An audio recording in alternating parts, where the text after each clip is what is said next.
200 சீட்டு நான் வின் பண்ணுவேன்னு சொல்லி இருந்த கருணாநிதியுடைய மகன் மு.க. ஸ்டாலின் இப்பெல்லாம் சொல்றது கிடையாது. அதை தவிர எடப்பாடி பழனிசாமி ஊர்வலம் போயிட்டு இருக்காரு. 200 தொகுதிகளை அவர் கவர் பண்ணிட்டார் 234. He has done the maximum job as a opposition leader. சமீபத்தில் நடந்து முடிந்த சட்டமன்ற கூட்டத்தொடரில் கூட எடப்பாடி பழனிசாமி நன்றாக பேசினார். இது நடுவே அண்ணாமலை அவர்கள் என் மண் என் மக்கள் யாத்திரை 2 வருடங்களுக்கு முன்பாக சிறப்பாக செய்து முடித்தார். அந்த பின்னணியில் பார்த்தால் நயினார் நாகேந்திரன் மிக அழகாக நடைபயணம் செய்து வருகிறார்.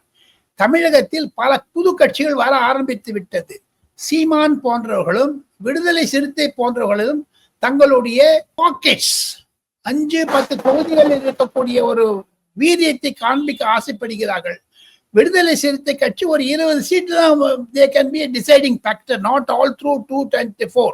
So இந்த விஷயத்தை பார்த்தீங்கன்னா ஒன்று தெளிவாக தெரிகிறது. விஜய் அரசியலில் நுழைந்த பிறகு, மூன்றாவது அணி அமைந்த பிறகு, விஜய் தொடர்ந்து அரசியலில் இருக்கிறேன் என்பதை சபதம் சுப்ரீம் கோர்ட்டில் இருந்து வந்த தீர்ப்புக்கு பிறகு ரஜினிகாந்த் மாதிரியோ கமல்ஹாசன் மாதிரியோ திமுக மடியில் சார்ந்து விட மாட்டார், சரணாகதி அடைய மாட்டார் என்ற அர்த்தம் இருந்தாலும் வரக்கூடிய நாட்களில் பொன் வைத்து பார்த்தால் 234 தொகுதிகளில் 40 முதல் 45 தொகுதி வரை விஜய் வின் பண்ணிடுவார் என்ற ஒரு ரஃப் எஸ்டிமேட் இருக்கு ஆஃப்டர் கரூர்.